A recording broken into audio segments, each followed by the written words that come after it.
Hi, here's Zoran and this is my video presentation.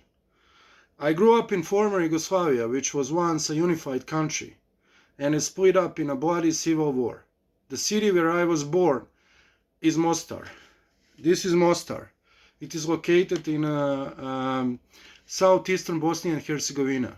I was raised in a family of academics. My father is a lawyer and my mother was an accountant.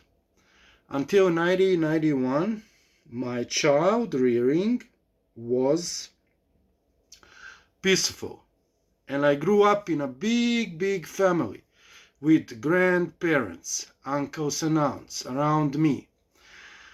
They were all playing a role in my education, imparting their beliefs, values, and what else to say?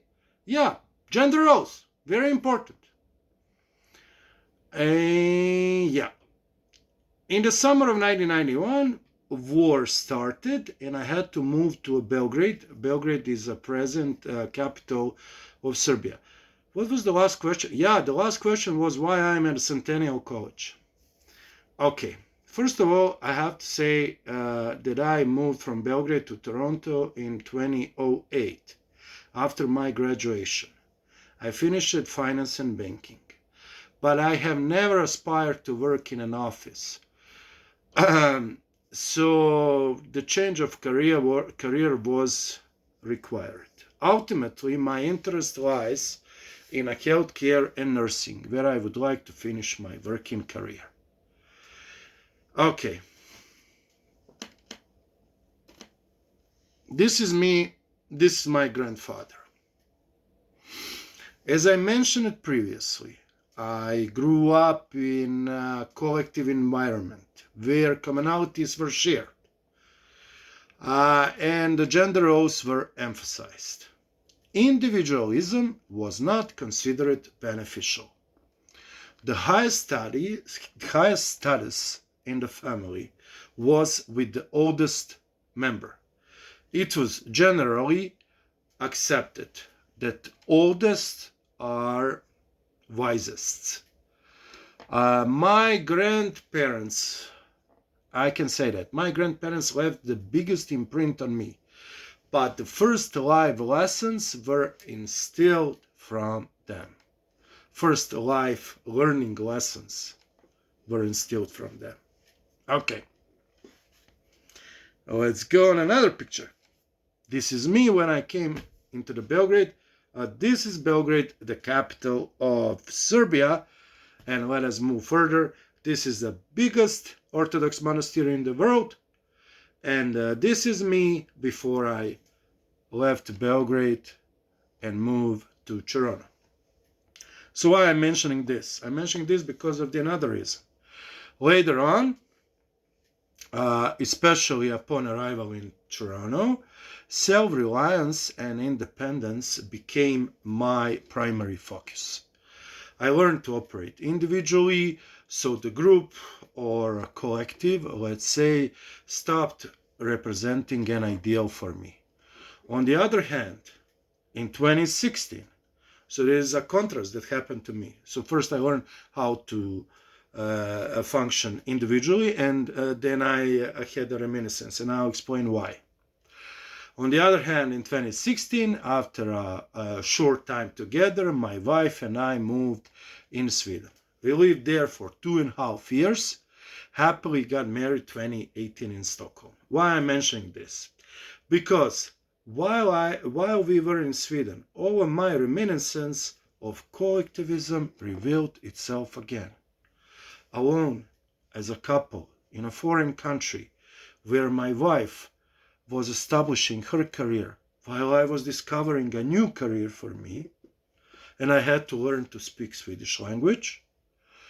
We actively participated in the gatherings of a Serbian community there.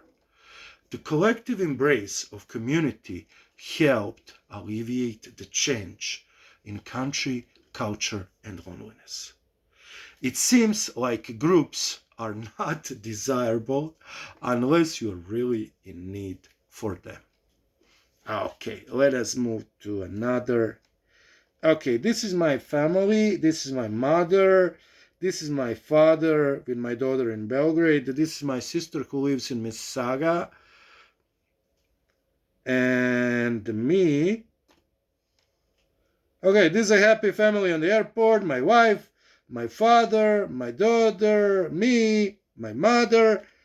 This is my daughter Dara and my best friend and Dara's godfather. Okay. And this is Stockholm. As a proof that I'm telling you the truth today. This is Stockholm, my two best people, my wife and my daughter. I believe that fourth question was about the sharing emotions. And I can say only that I'm not inclined to share emotions with anyone but my wife.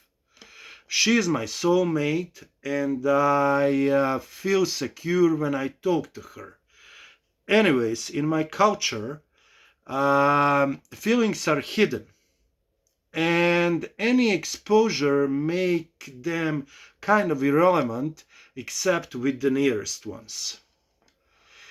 Okay, then it worth highlights that Serbs and Swedes see physical contact differently. Serbs use expression "my favorite ice cube" for the Swedes, while Swedes, on the contrary, calls us people from Balkan irrational and too emotional. For example, we like to give our friends a kiss on the cheek, while Swedes keep their distance, barely shaking hands. In between, honestly, in between these two approaches, it is hard to opt for each one of them, and only some middle ground can be generally accepted. Okay, this is me and my wife on the day of our marriage, and after 3 years, here's a product of our marriage, my daughter, who is showing on us into the Viking helmet, showing on their parents and saying, "These are my parents. These guys are guilty because I'm here walking down in this beautiful city of Stockholm." That happened though 2 years ago when she was 4 years old. That's okay. Then, broadly speaking, ingratitude is a disrespectful act for me. And I experienced it in Stockholm.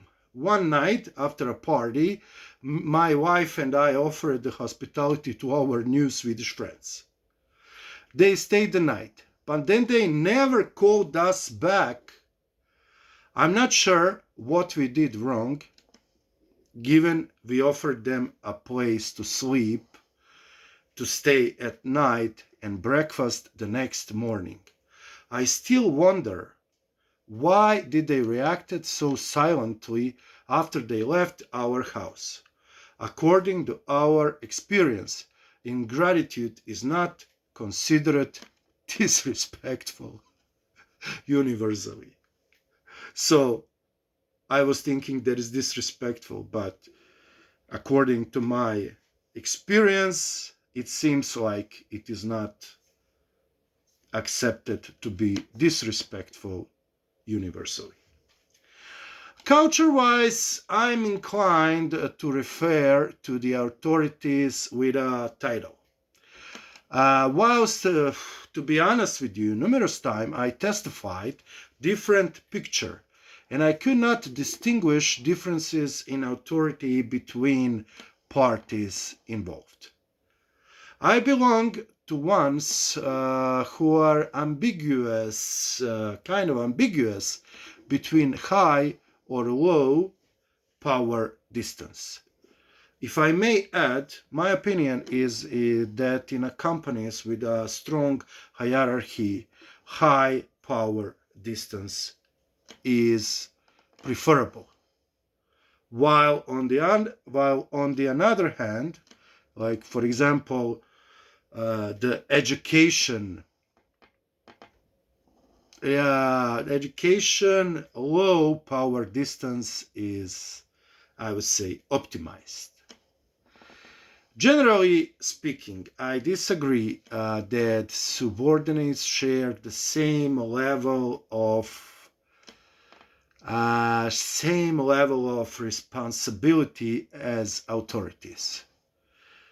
It is agreed that level of skills possessed by the ones above is not the same with the ones below.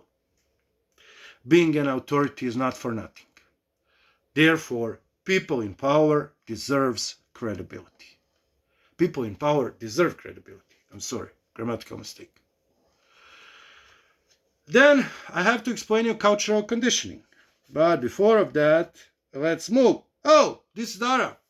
Okay, why I'm showing you Dara, that she's celebrating Halloween night. Okay, I'll show you why. Cultural conditioning is never easy, not in your own community nor abroad. Within my career path, I was privileged to share a similar pattern of values with mostly European nations. Hence, I was not overwhelmingly shocked, and I really do not understand the people who testified, the others who testified like to something extreme, like seeing people eating with the bare hands on the streets, sitting on the streets in the urban part of the city. Some of my friends were speaking about that to me, their experiences from like Malaysia, from Singapore, from Far Eastern countries. Like, I never seen that, to be honest with you. Like, although I'm an immigrant and I have to tell you about my experiences when I was discriminated. So the times when I felt discriminated were understood to me alone. As the other party involved in the conversation, probably the party who grew up in Canada, Canadian party, yeah, or Swedish party, they haven't been constrained at the same level as I was constrained. Like, this is because I was the new immigrant. So the level of the acceptance between new and the old immigrants are different. I might say that more established immigrants do not take personally what is said to them. In contrast, newer immigrants are sensitive to every word that is addressed to them. And this can lead to wrong interpretation on their behalf. The obvious comments on the choice of the wardrobe could implicate responses which do not have anything in common with the clothes. Realizing that someone is old or new immigrant can help him to overcome the imperfections of the new environment. I would say that, yeah. And at the end, I would lie if I said that I never experienced cultural shock. It happened in Toronto, my favorite city, the cradle of multiculturalism. My friend from India invited me for dinner. This was my first encounter with Indian cuisine. I had accepted invitation disregarding the fact that my European taste buds might not interact well with Indian cuisine. So what happened? Since I didn't want to insult my friend and his family, I ate enthusiastically, even though I did not like the taste of the food. Afterwards, when all was done, my stomach was really upset. I couldn't sleep all night. I drank the water and I didn't feel very well. But after all, everything finished. And here is a beautiful picture of me, my wife, and my daughter on a game night, Sunday game night for the Maple Leafs. And this is our beloved and famous CN Tower. And farewell Until new seeing, thank you for listening to me, and I hope that you will find my presentation interesting. Farewell, goodbye, and stay well.